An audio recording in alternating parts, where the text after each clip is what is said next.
더불어민주당 전국청년위원회는 한국 정부의 우크라이나 군사 무기 지원을 절대 반대한다. 윤석열 대통령이 지난 19일 로이터 통신 인터뷰를 통해 우크라이나 무기 지원 가능성을 언급하자 즉각 러시아가 반발하고 나섰습니다. 우리나라가 졸지에 전쟁 국가가 되냐 마냐의 기로에 놓이게 됐다고 봅니다. 도대체 무엇을 위해서 이렇게도 위험한 결정을 하는 것인지 저희 청년일동은 이해할 수가 없습니다. 전쟁 개입의 후과는 고스란히 미래 세대의 부담이 될 것이고 청년들의 실제적 위협이 될 수도 있습니다. 심지어 우리나라는 무역으로 먹고 사는 나라이고 통상국가로서 어느 나라와도 좋은 관계를 유지해야 하는 중립외교는 필수적입니다. 대안도 없이 전제 조건이라는 변명만 앞세우며 대한민국의 미래를 팔아먹어서는 안 된다고 생각합니다. 주변국들과 책임 못 질 말폭탄으로 척을 지면 경제적 타격은 불 보듯 뻔하고 우리 교육들로부터 영향을 미쳐 우리 경제에 심각한 문제를 야기할 수도 있습니다. 그 피해를 고스란히 미래 세대가 떠안게 될 것이라는 걱정에 사로잡혀 있습니다. 심지어 러시아가 언급한 것처럼 러시아의 전쟁 물자가 북한으로 유입될 경우 한반도는 다시 냉전 시대로 회귀할 것이고 그 책임은 과연 누가 져야 되는 것입니까?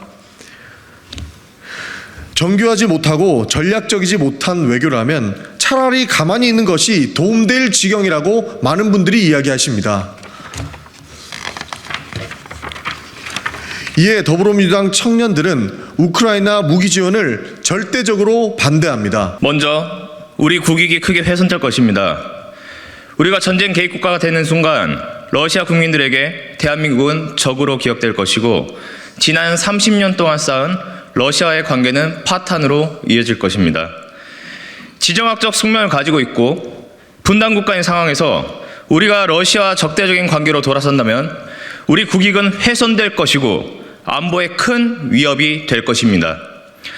남북한 간 중재자도 잃게 됩니다. 두 번째, 우리가 전쟁의 무기를 쥐어하는 것은 평화 정신에 반하는 일입니다. 유엔 헌장 제1조 1항에는 국제적 분쟁이나 사태의 조정 해결을 평화적 수단에 의하여 또한 정의와 국제법의 원칙에 따라 실현한다라고 되어 있습니다. 전쟁으로 평화를 살 수는 없습니다. 전쟁은 또 다른 전쟁을 낳을 뿐입니다. 어떤 경우든 우리는 평화적 방법을 고수해야 합니다. 세 번째, 무기 지원은 전쟁 종식이 아니라 전쟁 장기화를 부를 것이며 무고한 인명피해를 증가시킬 것입니다. 러시아 우크라이나 전쟁은 이미 1년을 넘었습니다. 우리가 무기를 지원한다 한들 전쟁이 종식되지도 않을 것입니다. 반면 우리가 보낸 살상 무기로 영문도 모른 채 죽어가는 이들은 늘어날 것입니다. 우리 청년들은 우크라이나 무기 지원을 단연코 반대합니다.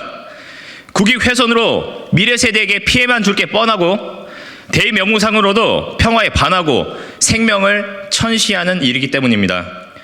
윤석열 정부는 대한민국을 놓고 도박을 하듯이 외교를 해서는 안 됩니다. 평화적 방식을 바탕으로 실익을 추구해야 합니다. 정부가 우크라이나 무기 지원을 절대 하지 않을 것이라는 점을 명확히 밝히고 전쟁의 평화적 해결에 나설 것을 강력하게 촉구합니다. 2023년 4월 21일 더불어민주당 전국청년위원회 일동